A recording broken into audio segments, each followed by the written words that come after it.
वालेकुम स्टूडेंट्स, क्या हाल है आपके। उम्मीद करती हूँ आप सब खैर खैरियत से होंगे और बहुत ही खुश होंगे। अल्लाह ताला से मेरी दुआ है कि अल्लाह ताला आप सबको अपने हिफ्ज़ ईमान में रखे, आमीन। मैं हूँ आपकी टीचर जवेरिया सहार।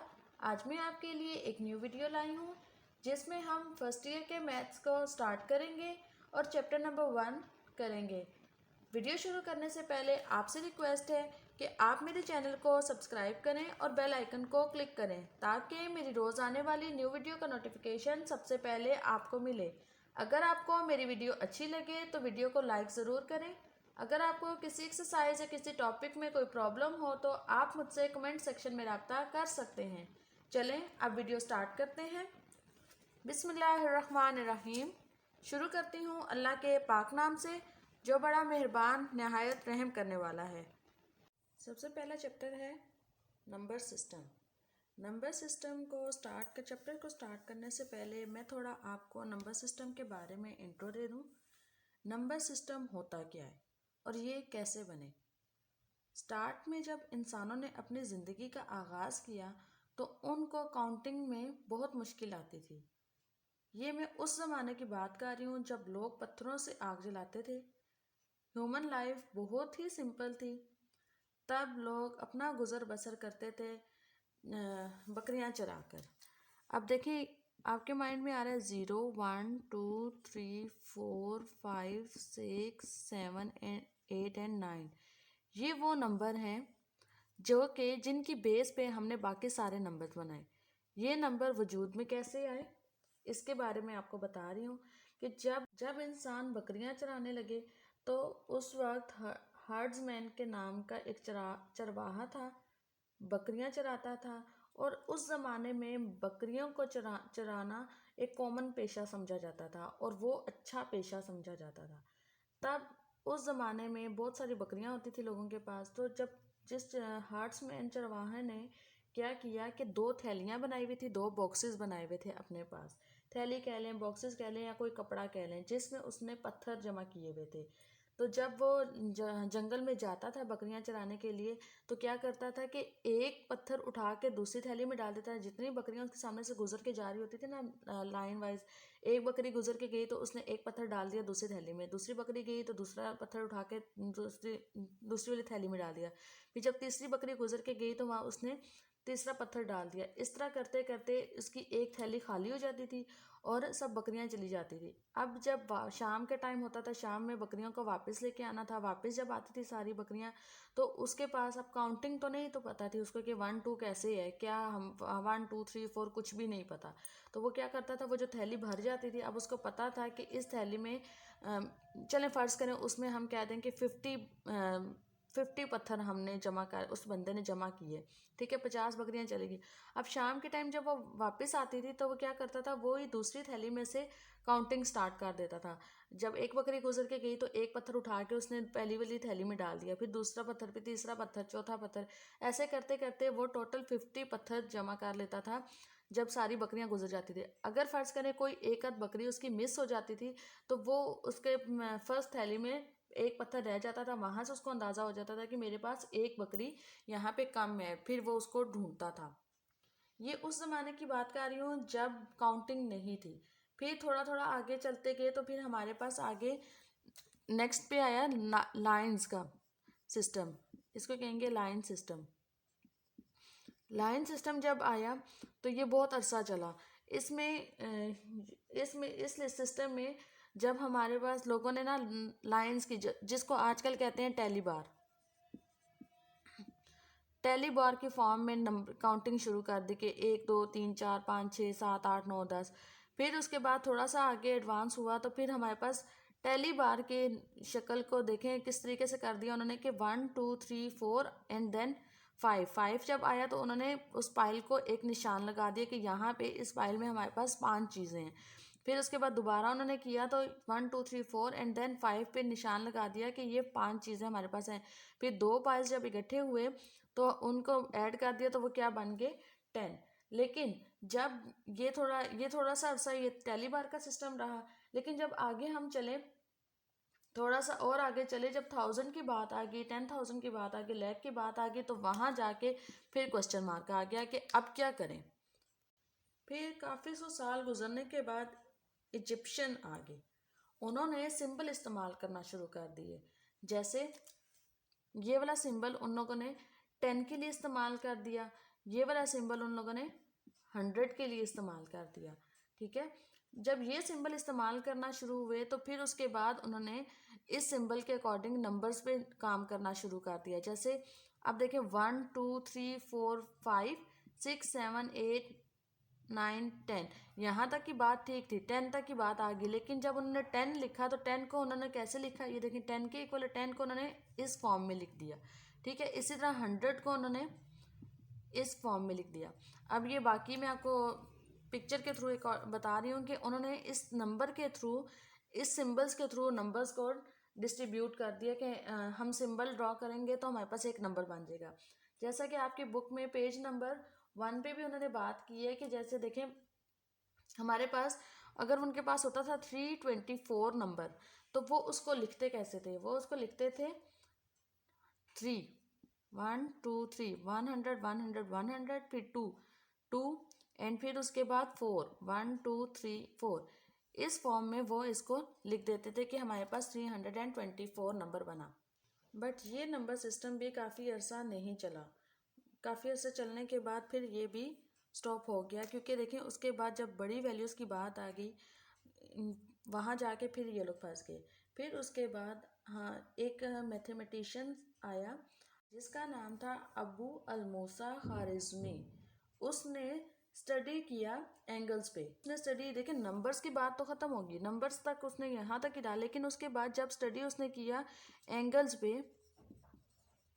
एंगल्स पे जब उसने स्टडी किया तो वहाँ से हमारे पास नंबर बनना शुरू हो गए। नंबर की बुनियाद किस पे हुई, एंगल पे। इन नंबर की बुनियाद किस पे हुई, एंगल पे। अब मैं आपको बताती हूँ कि नंबर की बुनियाद कैसे हुई, एंगल पे, और एंगल हमारे पास कैसे यूज़ में आए, नंबर किस तरीके से बने एंगल्स पे। अब बात आती है, देखें कि ये बहुत ही इंपॉर्टेंट क्वेश्चन है।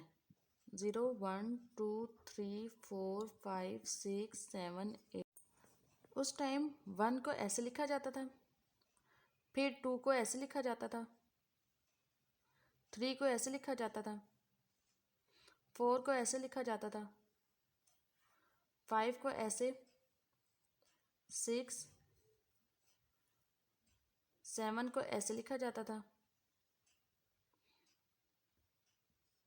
8 को ऐसे लिखा जाता था, 9 ऐसे लिखा जाता था। अब देखें जब ये नंबर उन्होंने लिख लिए तो एंगल्स की जब उसने स्टडी किया तो देखें नंबर को उसने बनाया कैसे। 1 के अंदर सिर्फ एक ही एंगल, ये बना। 2 के अंदर 2 एंगल बने, ये और ये। 3 के अंदर 3 एंगल बने, 1 2 3। 4 के अंदर 1 2 3 एंड 4 एंगल। इसी तरह 5 के अंदर 1 2 3 4 एंड यहाँ से भी इसका 5। फिर उसके बाद 6 के अंदर उसके 6 एंगल बने, कैसे, 1 2 3 4 5 एंड 6। फिर 7 के अंदर उसके कितने एंगल बने, 1 2 3 4 5 6 7। 8 में 1 2 3 4 5 6 7 एंड 8। 9 के अंदर 1 2 3 4 5 6 7 8 एंड 9। ये वो एंगल्स के थ्रू उसने नंबर्स को इजाद किया। ठीक है, अब ज़ीरो की बात आती है तो ज़ीरो उसने सिंपल ज़ीरो इसलिए लिखा क्योंकि ज़ीरो के अंदर कोई एंगल नहीं बन रहा था।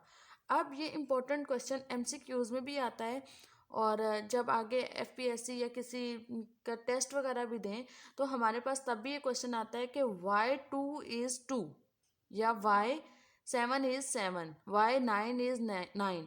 तो इसका सिंपल इसका आंसर है कि because 2 has 2 angle, 7 has 7 angle, 9 has 9 angle. Clear, and 0 has no angle, that's why 0 को हम राइट इस तरह करेंगे। ठीक है, अब जब नंबर वजूद में आ गए तो फिर उनको ना कैटेगरीज बना दिए, सेट बना दिए नंबर्स के। सबसे पहला सेट बना हमारे पास नेचुरल सेट। नेचुरल सेट 1 से स्टार्ट होता है अप टू सो ऑन, 1 2 3 4 5 6 7 8 9 10। फिर उसके बाद जब देखा गया कि नेचुरल सेट बन गया लेकिन ज़ीरो किधर गया, तो 0 को उसमें लाने के लिए उन होल सेट बना दिया। होल सेट को W से डिनोट करते हैं, तो वहाँ के उसके बाद हमारे पास क्या बन गया, होल सेट। होल सेट में 0 इंक्लूड हो गया। ठीक, फिर जब देखा गया, जब इन नंबर्स पे काम किया गया तो देखा गया कि हमारे पास ना वैल्यूज़ पॉजिटिव तो आ रही हैं, लेकिन जब वैल्यूज़ को हम प्लस माइनस कर रहे हैं तो वो नेगेटिव भी आ रही हैं। तो नेगेटिव नंबर्स के लिए हम कौन सा सेट अब ईजाद करेंगे? फिर उन लोगों ने नेगेटिव नंबर के लिए इंटीजर्स को ईजाद किया, जिसमें हमारे पास 0 +-1 +-2 +-3, मतलब इसमें सारे के सारे नंबर्स आ गए। तो सबसे बड़ा सेट ये बनता गया। ठीक है, लेकिन जब बात यहाँ पे ख़त्म नहीं हुई, जब हमारे पास नंबर्स की फॉर्म में आ गया, सब आ गया, जब हम डिवाइड करना शुरू हुए, डिवाइड में हमारे पास 0.32 इस तरह के नंबर आ गए, या 1/2 4/5 इस तरह की फ्रैक्शन की फॉर्म में जब बात आ गई, तो जब फ्रैक्शन की फॉर्म में आ गई बात, तो उस टाइम बन गया एक और सेट जिसको कहते हैं रैशनल नंबर। ठीक है, रैशनल नंबर की डेफिनेशन है कि कोई भी सेट है उसको हम P/Q की फॉर्म में अगर लिखें, मतलब फ्रैक्शन की फॉर्म में अगर हम लिखें, तो वो हमारे पास रैशनल नंबर कहलाएगा।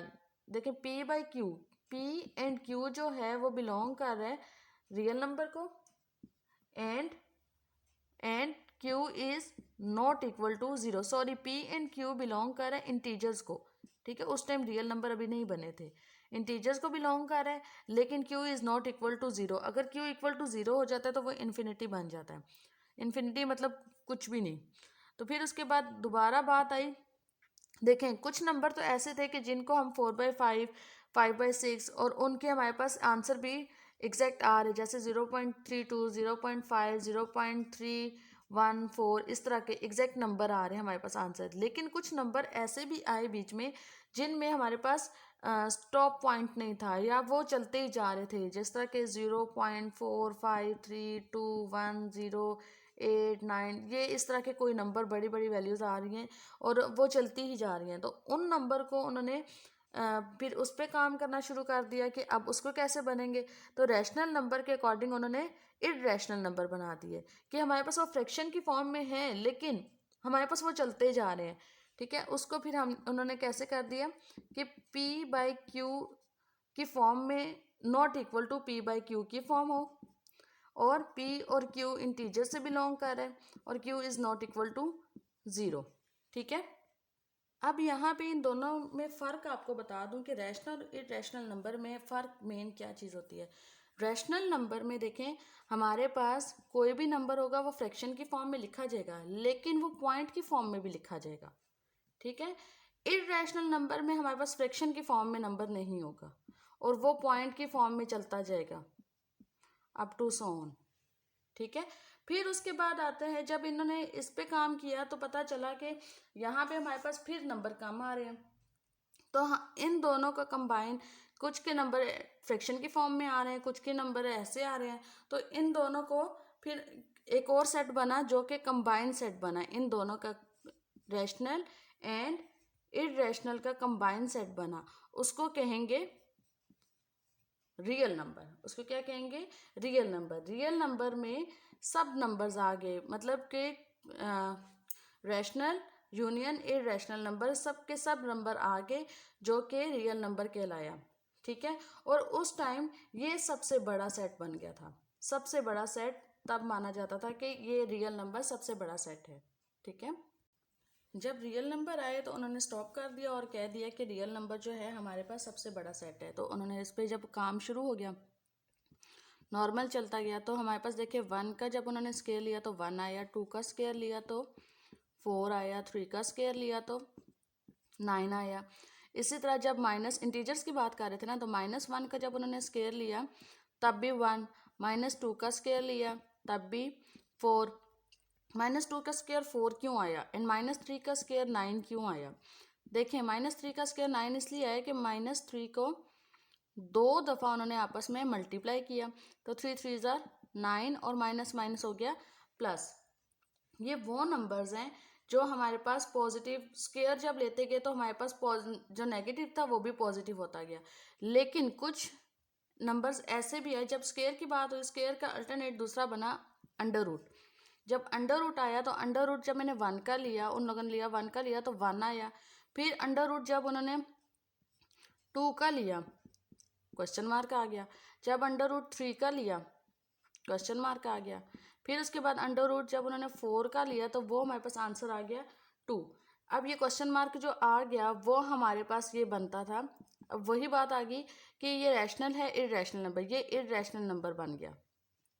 बिकॉज इसको जब हम लोग सॉल्व करते हैं तो ये हमारे पास पॉइंट की फॉर्म में डिफरेंट आंसर आते रहते हैं, बहुत ज़्यादा आंसर आते रहते हैं, तो ये हमारे पास इररेशनल नंबर बन गया। अब जब पॉजिटिव का हमने देखा कि अंडर रूट जब पॉजिटिव वैल्यूज़ का लिया तो कोई ना कोई वैल्यू बनती जा रही थी और वो पॉजिटिव ही बनती जा रही थी। लेकिन जब बात आई नेगेटिव वैल्यू की अंडर रूट की, जब नेगेटिव वैल्यू का अंडर रूट लिया तो वहाँ पे बात हमारे पास स्टॉप होगी। वहाँ पे हमारे पास कोई आंसर नहीं था कि हमारे पास वो एरर दे देता था, क्योंकि नेगेटिव का तो कुछ है ही नहीं कि अंडर रूट के अंदर नेगेटिव आ ही नहीं सकता। तो तब देखें अंडर रूट 1 -2 इसका भी नहीं, अंडर रूट -3 कुछ भी नहीं आ रहा।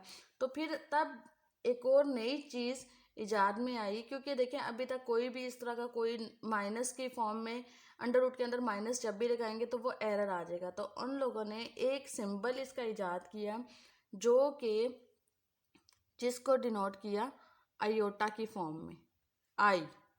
आई मतलब इमेजिनरी टर्म,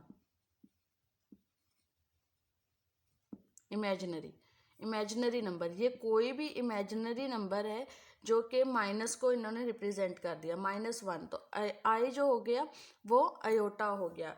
जब इजाद में आया, अयोटा आया, इमेजिनरी नंबर आया, रियल के बाद क्या नंबर आया, इमेजिनरी नंबर। तो इन्होंने इस नंबर को कॉम्प्लेक्स नंबर का नाम दे दिया, कॉम्प्लेक्स नंबर का। ठीक है, जिसको डिनोट किया सी से, जिसको डिनोट किया सी से, और वो बना इंटीजर्स एंड फिर उसके बाद ए कोई नंबर है प्लस अयोटा बी। अयोटा मतलब अंडर रूट -1 बी, और ए बी बिलोंग किसको कर रहे हैं, रियल नंबर को, सबसे बड़े नंबर को। ठीक है, इस तरह ये रियल नंबर हमारे पास, इसकी डेफिनेशन फिर एक दफ़ा बता दूं कि real number plus iota imaginary number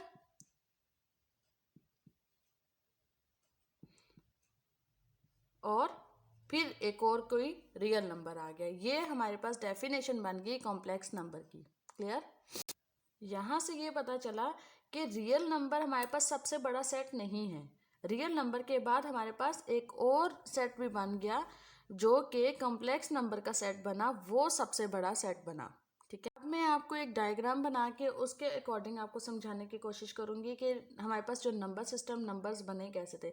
सबसे पहले देखिए नंबर बना था हमारे पास, नेचुरल नंबर का सेट बन गया था। फिर उसके बाद होल नंबर का सेट बना के नेचुरल नंबर से बड़ा होल नंबर का सेट है।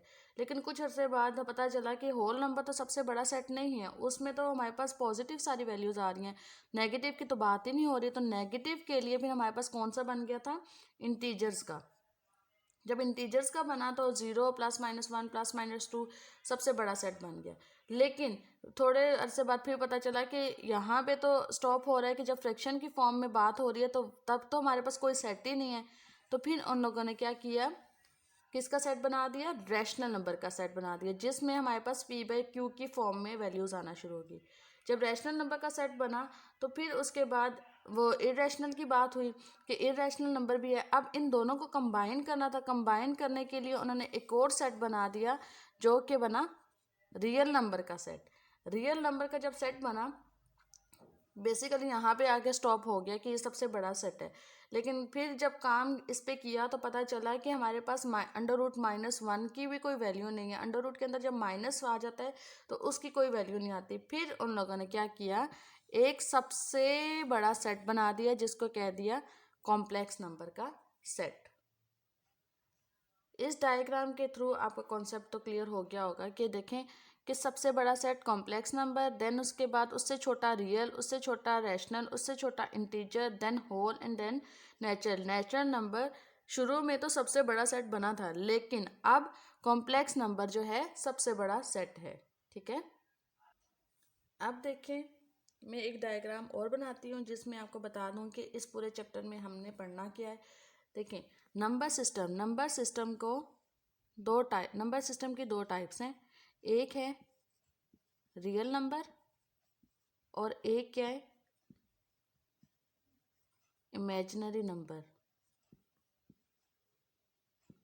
ठीक है, इमेजिनरी नंबर में कौन सा नंबर आएगा? कॉम्प्लेक्स नंबर जिनमें हमारे पास अयोटा वाली वैल्यूज होंगी। ठीक है, मतलब क्या कि अयोटा की वैल्यू क्या होगी? -√1। और दूसरी बात, a प्लस अयोटा b की फॉर्म में ये होगा। ठीक है, इसी तरह अब जब रियल नंबर की बात आती है, रियल एंड कॉम्प्लेक्स, इस पूरे चैप्टर में हमने रियल और कॉम्प्लेक्स को पढ़ना है। ठीक है, तो कॉम्प्लेक्स तो यहाँ तक स्टॉप हो गया, लेकिन रियल नंबर के आगे सब डिवीजन होगी। कैसे? यहाँ पे आ गया रैशनल नंबर और इरैशनल नंबर। ठीक, फिर उसके बाद रैशनल नंबर को आगे फिर दोबारा से डिवाइड कर दिया, तो यहाँ पे क्या आ गया? Integers and fraction. ठीक है, इंटीजर्स में हमारे पास क्या हो गया? एक हो गया नेगेटिव इंटीजर और दूसरा क्या हो गया? Whole number. अब आपके माइंड में आया होगा कि यहाँ नेगेटिव लिखा तो यहाँ पे पॉजिटिव होना चाहिए। पॉजिटिव मैंने इसलिए नहीं लिखा, देखें यहाँ पे, देखें मैं सेट बनाती हूँ, -∞ से लेकर यहाँ तक जा रहा है -1 तक। ठीक है, -1 से -∞ तक जा रहा है, तो होल नंबर जो है वो कहाँ से स्टार्ट हो रहा है? 0 से स्टार्ट हो रहा है, 1 2 3, और सारे up to so on positive value जा रही हैं। तो ये बन गया ना नेगेटिव एंड पॉजिटिव। पॉजिटिव भी कह दें और होल नंबर भी कह दें, एक ही बात हुई, लेकिन 0 जो है इंक्लूड, चले यहाँ पे पॉजिटिव सेट भी लिख देती हूँ, पॉजिटिव इंटीजर्स। क्लियर? जब होल नंबर की बात आई, होल नंबर में देखें, एक तो आ गया 0 और दूसरा आ गया नेचुरल नंबर। अब नेचुरल नंबर में फिर डिवाइड हो गया। अब नेचुरल नंबर में कौन कौन से नंबर आ जाते हैं? सबसे पहला आएगा प्राइम नंबर, फिर उसके बाद आएगा composite number, then even number, odd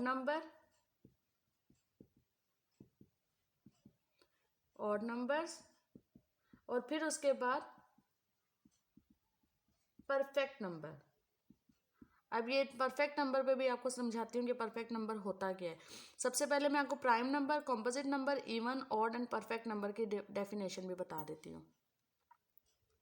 prime number वो नंबर होते हैं जो कि सिर्फ और सिर्फ अपने टेबल पे जाएं, बाकी किसी टेबल पे ना जाएं।